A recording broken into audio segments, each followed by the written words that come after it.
অতিরিক্ত কোনো কিছু নিয়ে এতভাবে আশা করাটা একদমই উচিত না। কেন বললাম অবশ্যই তোমাদেরকে এই ফুল ব্লগের মধ্যে অবশ্যই জানাবো। রাধে রাধে, আশা করছি তোমরা সকলে খুব ভালো আছো, আমিও ভালো আছি। জেভিএস ফ্যামিলিতে আরও একটা সুন্দর ব্লগে তোমাদের অনেক অনেক অনেক ভালোবাসা। সকালবেলা ঘুম থেকে উঠে ছেলেকে খাই দাই পড়তে বসিয়ে দিয়েছি। এখন করছি ওর বাবার জন্য টিফিন। প্রতিদিন তোর বাবার জন্য একটু একটু টিফিন নিয়ে যাই, আজকে ভাবলাম একটু ওর জন্য চাউমিন নিয়ে যাব। তাই ঘরোয়াভাবে যা ছিল তাই দিয়েই একটু চাউমিন করে নিয়ে যাচ্ছি। ডিম, কাঁচা লঙ্কার পেঁয়াজ দিয়ে চাউমিন করলে কিন্তু বেশ খারাপ লাগে না। সেই 90s হলুদ চাউমিনের কথা মনে পড়ে যায়, তাই কি না। এখানে আমার চাউমিন করা কমপ্লিট আর টিফিন বক্সে গুছানোও হয়ে গেছে। এখানে আমি রেডি হয়ে নিয়েছি, যাবো এবার বড়মশাইকে টিফিন দিতে। আর ওই বাবুর অবস্থাখানা দেখো, তোমাদের দেখাই। লিখছ? আচ্ছা লেখো, ঝপঝপ পড়াশোনা করো না, বাবাকে টিফিন দিয়ে আসি। হ্যাঁ, এসে দেখবো অংশ লেখা হয়ে গেছে তো। ওকে, চলো টাটা। আর রাত থেকে কিন্তু দারুণ বৃষ্টি হচ্ছে, মানে আজ 2-3 দিন কন্টিনিউ বৃষ্টিটা হচ্ছে। আজকে সকালেও দারুণ বৃষ্টি হচ্ছে, ছেলের স্কুলটা ছুটি। আজ বড়মশাইকে টিফিন দিতে এসে এই যে ও কাস্টমারদের এই আংটিগুলো দেখাচ্ছিল, আমারও বেশ ভালো লাগছিলো, তাই তোমাদের সঙ্গে একটু শেয়ার করলাম। আরও একটা জিনিস আসার আছে, এই যে দাদাভাই চলে এসছে, আমার একটা ডেলিভারি আসার আছে একটা জিনিস, চলো তোমাদের সঙ্গে একটু শেয়ার করি। কি চাইলাম আর সত্যি কি পেলাম দেখো। অতিরিক্ত আশা এটাকেই বলে বেশি করতে নেই। এই কি একটা আমি জিনিস অর্ডার দিয়েছিলাম আর কি দিল। তুমি খাবে তো পাপা?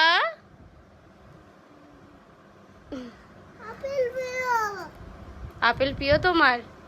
আচ্ছা ঠিক আছে, আমি পাপাকে বলে দেবো, রাগ করে। এটি হচ্ছে আমার এখনকার ইউজ করা কভার, যেটা আমি নিজে থেকে কিনেছি। এটা আমি অনলাইন থেকে পেয়েছি, যেটা আমাকে দাদাভাই দিয়েছেন। আর এটা কিন্তু আমি অর্ডার করেছিলাম। থেকে কখনোই কোনো জিনিস মানে কিনো না। হ্যাঁ, যারা যারা ছোটো ছোটো বিজনেস করে তাদের নিজস্ব নাম্বার থাকে। আর আমি যেখান থেকে করেছি এখানে তো আমি কারোর সাথে ফোন করে কাউকে আমি কিছুই বলতে পারবো না। যে দাদা ডেলিভারি দিচ্ছিলো তাকেও বললাম যে তুমি এটাকে রিটার্ন নাও, তিনি বললেন যে না, আমি এটাকে রিটার্ন নিতে পারবো না। তার জন্য আমার কিছু করার নেই, আর কি করব, মন খারাপ লাগছে, কিছু করার নেই। চলো, বাজার থেকে ফিরেছি, ছেলে ঘরের অবস্থা ভীষণ সুন্দর করে রেখেছে, সেগুলোকে গুছাবো, রান্নাও করব। যাই সেদিকে। দেখো আমাদের বাড়ি একটা ম্যাওপুষি আছে, যে কিনা মাছ ভাজার গন্ধ পেলেই চলে আসে। হচ্ছে পুকুরের মাছ, মানে বাবা সকালবেলা জাল ফেলেই মাছগুলো ধরেছে, মা ওইদিকে বেশ খানিকটা ভেজে ফেলেছে, আর এই মাছ ভাজার গন্ধে এ চলে এসেছে। এই যে এই যে আমাকে দেখান, দেখা আমাকে কি খাচ্ছিস, দেখা বাটিটা নিয়ে দেখা। মানে মাছ ভাজা খাওয়ার মোহতে আছে। চলো মায়ের দিকে মাছ ভাজা রান্নাটা ঝটপট বসিয়ে দিই। মনটা তো খারাপ, কিন্তু কি করা যাবে। এই যে ছেলের জন্য প্রতিদিন তো ডাল বসাই, আজকেই করছি একটু মুসুর ডাল। এদিকে মুসুর ডালটা আমি সেদ্ধ বসিয়ে দিয়েছি। আর ওই কিছু কাঁকড়া তো নিয়ে এসেছিলাম, আগের দিন তোমাদেরকে দেখিয়েছিলাম, সেখান থেকে ওই কয়েকটা কাঁকড়াও নিয়ে নিয়েছি। দেখো কাঁকড়াগুলো আমাদের সব পরিষ্কার করা হয়ে গিয়েছে। এই যে দেখো কাঁকড়ার দাঁড়, এই যে এবার এইগুলোকে সেদ্ধ করতে বসিয়ে দেবো। যে দেখো এখানে এইগুলোকে সেদ্ধ করতে দিয়ে দিয়েছি, ততক্ষণ এটা হোক। এই যে এখানে কাঁকড়া সিদ্ধ বসিয়ে দিয়েছি, এদিকে ডাল হচ্ছে। ওই যে তোমাদেরকে বলছিলাম খাবারের খুব রেগুলার ডাল রাখার চেষ্টা করি। এদিকে প্রায় ডাল সেদ্ধ হয়ে গেছে। আর এর অবস্থা দেখো, এ শুধু এইখানটায় উঠে ওইখানে আসলেই শুধু জল খাওয়া পায়।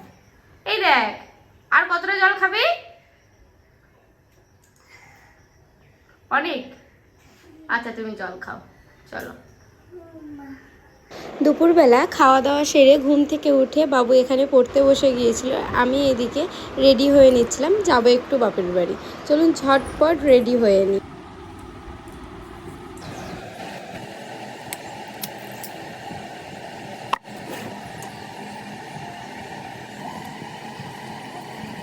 তুমি রেডি হয়ে গেছো?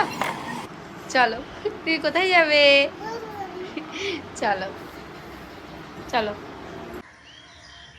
আমার ছেলে আর 5টা বাচ্চার মতো লজেন্স, ক্যাডবেরি এইগুলো একদমই পছন্দ করে না। বাবু ফুচকা খেতে দারুণ পছন্দ করে। আর এই দিদিভাইয়ের কাছ থেকে ও যখনই বাজারে আসে একটু আধটু ফুচকা খায়। তাই দিদিকে বলছিলাম ওকে শুধু ওই টক জল দিয়ে ফুচকা দিতে। বাবু টক জল দিয়ে ফুচকাটা প্রচণ্ড ভালোবাসে। এই দেখো ওখানেও খাওয়া শুরু করেছে। চলো এবার আমিও খেয়ে নিই। ফুচকা খেতে কার না ভালো লাগে। বাপের বাড়ি যাব, খালি হাতে যাওয়া যায়, তাই নিয়ে নিলাম একটু চাউমিন। খাবার নিয়ে এসছি। মামার বাড়ি এসেই তো ছেলে এখানে প্রচণ্ড খেলা শুরু করে দিয়েছে। আর আমি ওই যে নিয়ে এসেছিলাম চাউমিন, এখানে ওই ভাইয়ের বউ বেড়ে দিচ্ছিল। এখানে আমাদের সবার জন্য একসঙ্গেই নিয়ে নিয়েছি, আমি আর আমার ভাইয়ের বউ একটা থালাতেই খাবো। আর ও এখানে বাচ্চাগুলোকে একটু ভাগ ভাগ করে দিচ্ছিল। দুজনে কিন্তু চাউমিন খেতেও ভালোবাসে। এই যে আমার ভাইয়ের ছোট্ট মেয়েটা, ও তেমন একটা পছন্দ করে না, এ বাবু আবার এইসব জিনিসের খুবই পছন্দ। খাওয়া দাওয়া শেষ করে ভাই আর বোন দুজন মিলে কিন্তু বেশ ভালো খেলাও করছিল। ওরা খেলা টেলা হয়ে গেলে বেশ রাতও হয়ে গেছিলো। তারপর ওই বাড়ি ফেরার পালা। এবার বাড়ি ফেরার সময় বরমশাই বলল চলো একটু বাজার করে যাই। তাই ওই কিছু সবজি বাজার নিচ্ছিলাম, ছেলে ওর বাবার হাতে হাতে সাহায্য করছিল। আর বাড়ি ফিরে আমি খাওয়া দাওয়া সেরে ওই একটু স্কিন কেয়ার করছিলাম। আজকে সারাদিনের ব্লগটা কেমন লাগলো অবশ্যই কিন্তু জানিও। আর আমার এই ব্লগটা যদি তোমাদের ভালো লাগে অবশ্যই কিন্তু লাইক কমেন্ট শেয়ার সাবস্ক্রাইব করে পাশে থেকো। Good night, tata.